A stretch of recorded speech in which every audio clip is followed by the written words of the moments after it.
watching them, watching their life history, just turned me on. I thought this is so incredibly cool.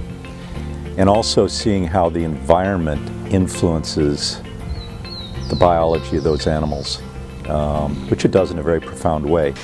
I had never heard of the worm, then I had a full course of developmental biology, and so I fell even more in love with it. It was more that every time I tried to explore other organisms such as unicellular yeast or mice and rat, I just couldn't get away from the worm. It's just so powerful, so fast and so exquisite in the types of questions you can ask. One of the neighbouring labs when I was doing my PhD was a Drosophila lab, so I was watching the kind of things that they were doing, and just reading the literature I realised that people were studying things like memory and processing in flies using the classic mutant approach, and it just seemed like the coolest thing ever, that you could understand something like that at the level of single genes. And the idea that in real time you could measure the activity of cells, that was for me a real revelation, because you could sit in real time and look at functional changes in the nervous system, and for me that changed the way I thought about science. In the worms, for instance, you got everything, because you can do and you can study at the molecular level, and then you can go to the physiology and behavior. That is why I really like to work in worms or invertebrates in general, right? I started working on invertebrates as a big accident. Initially I was going to be a physiologist, but I discovered behavior genetics in Drosophila.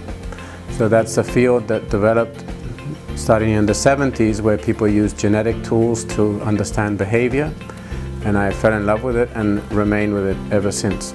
And I remember to this day looking through a microscope at some small invertebrates called amphipods living on some seaweed, and it looked like a small city.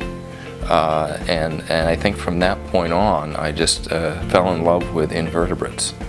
And I went on to study insects for my graduate study, and here I am some 25 years later studying honeybees. To me, it was like an amazing world that I didn't know about it. And I fell in love with flies immediately. They're such an amazing model system that allows you to ask the most amazing questions in biology.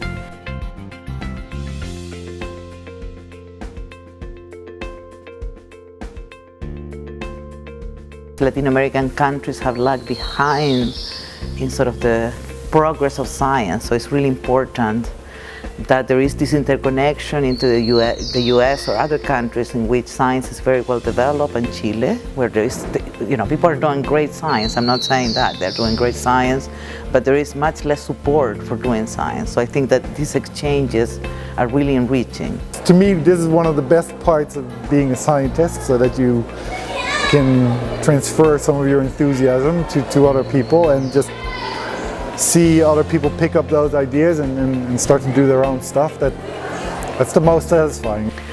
It's been a great experience, especially because the students that come, they come from different countries, and they are very enthusiastic in how they approach to the invertebrates. Some of them have already worked on invertebrates, but many of them are very new, completely new to the field. If I had to say which is the thing I prefer from all these courses, is the fact that there are a few students and a ton of teachers and professors, and many of them come from abroad, and those are the leaders in their fields. And so giving the students, the local students, the chance of meeting on this kind of hands-on experience with these big professors, it's just perfect.